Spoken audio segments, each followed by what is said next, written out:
Bismillahirrahmanirrahim. I'm Falak Batul and I'm demonstrating biology practical. Students, in today's session, we are going to study polytene chromosome from prepared slide. Polytene chromosomes are special large-sized chromosomes commonly found in salivary glands of Drosophila. Drosophila fruit fly, scientific name Drosophila melanogaster.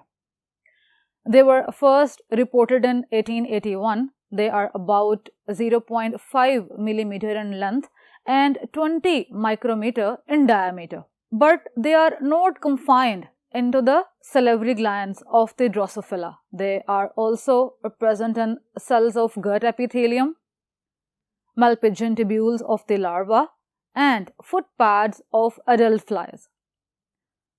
Now, the question is, what makes chromosome giant in a nature? Word polytene, poly many and teen strands or threads. So what would be the possible reason? Basically, they are produced when repeated rounds of DNA replication without cell division forms a giant chromosome. Thus, polytene chromosome form when multiple rounds of replication produce many sister chromatids which stay fused together, do not separate after the replication. So, let's move to the board. As I have already mentioned, what is polytene chromosome?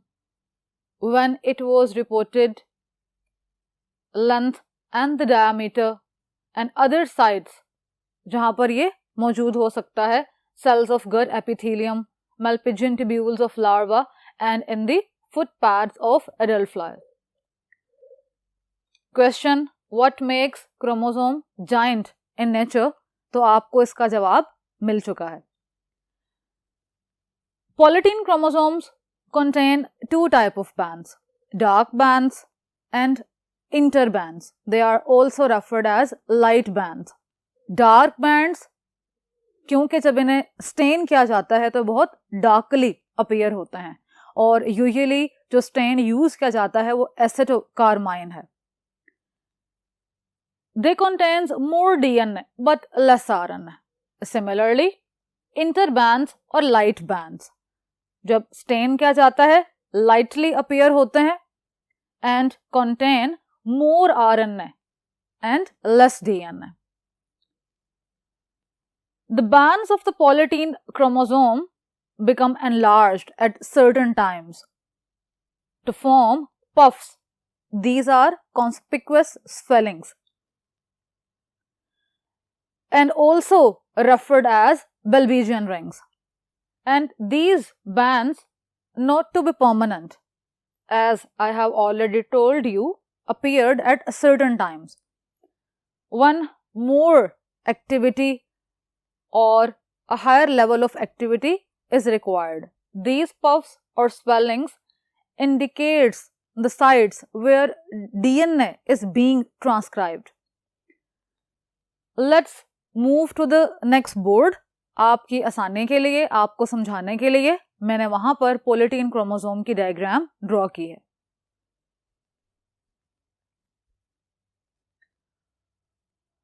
Alright students, आप यहां पर एक पोलीटीन chromosome की diagram देख सकते हैं.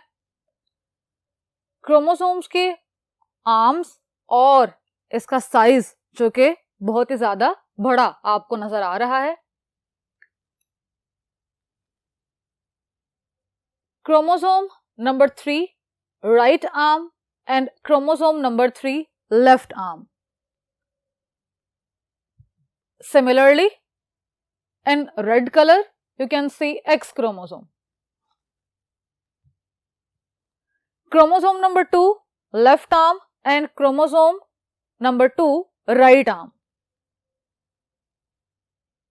और fourth chromosome जो कि बहुत ही रिड्यूस होता है, तो आप इसे यहां पर एक बर्ड की फॉर्म में देख सकते हैं. स्ट्राइएशंस और बैंड्स आपको इस पर नजर आ रही हैं. Dark bands and light bands, जिन्हें इंटरबैंड्स भी कहा जाता है.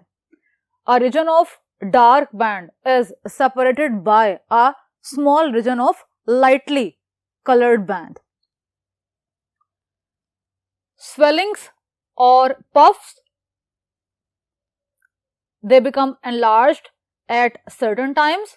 जब high metabolic rate हो, बहुत ज़्यादा एक्टिव रीजन है, जब डीएनए को ट्रांसक्राइब किया जा रहा होगा. जो बैंड्स डार्कली स्टेन नजर आते हैं, बेसिकली वहां पे कॉम्पैक्ट क्रोमैटिन मौजूद है. और इसी तरह से जो थोड़े से लाइटली नजर आते हैं, वहां पर क्रोमैटिन लूजन है, इतना ज्यादा कॉम्पैक्ट नहीं होता. और इन क्रोमोसोम्स में जो ये रीजन आप देख रहे हैं, where 2 homologous chromosomes are separated, ये था एक पॉलीटीन क्रोमोसोम.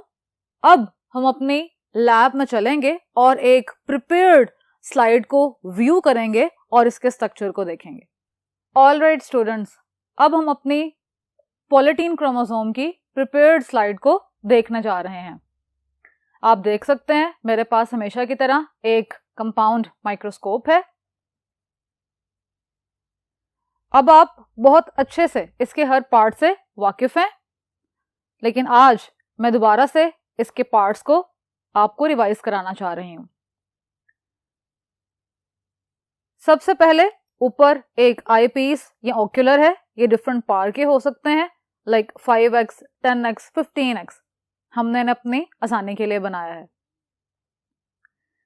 सेकेंड पार्ट ये मेटालिक ट्यूब है. मेटालिक ट्यूब के ऊपर वाले सिरे पर ओक्यूलर या आई पीस लगा है और बिल्कुल नीचे इसके एंड पर रिवॉल्विंग नोज पीस है. इस नोज पीस पर भी डिफरेंट ऑब्जेक्टिव्स लगे हैं और ये डिफरेंट पार के हो सकते हैं. इसी तरह से लार्जर साइज नोब्स जो कि रफ फोकसिंग का काम करते हैं और स्मॉलर साइज नोब्स जो कि शार्प फोकसिंग का काम करते हैं, पेयर में मौजूद हैं. स्टेज की बात की जाए तो एक माइक्रोस्कोप का स्टेज स्क्वेयरिश भी हो सकता है और सर्कुलर भी. दरमियान में एक होल है जो कि मिरर से आने वाली लाइट को अपने में से गुजरने देता है ताकि पूरी बॉडी ट्यूब में रोशनी आ जाए और हम इस स्टेज पर पड़े हुए स्पेसिमेन को इस आई पीस की हेल्प से देख सकें. क्लिप्स पेयर्स की फॉर्म में है. क्या काम कर रहे हैं? किसी भी स्पेसिमेन को जब हम व्यू कर रहे हो तो उसे गिरने से या स्लिप होने से बचाते हैं. इसी तरह से स्टेज के साथ ये एक नोब लगा है जो कि इंटेंसिटी ऑफ लाइट को कंट्रोल करता है. इसे हम डायफ्राम कहते हैं. पीछे इसका एक पूरा आर्म है जिसके साथ इसके तमाम पार्ट जुड़े हुए हैं. और लास्ट में इसका फुट, जिसे हॉर्स शू शेप फुट कहा जाता है. Basically it is horse shoe shape and basal heaviest part of the microscope, जो इस पूरी माइक्रोस्कोप का वजन उठाए हुए है. अपने स्लाइड को इसके स्टेज पर रखते हैं, नोब को एडजस्ट करते हैं और उसे व्यू करते हैं. मेरे पास पॉलीटीन क्रोमोसोम की प्रिपेयर्ड स्लाइड है. मैं इसे स्टेज पर लगाने लगी हूं. क्लिप्स को फिक्स कर देंगे ताकि व्यू करते हुए ये स्लिप ना हो.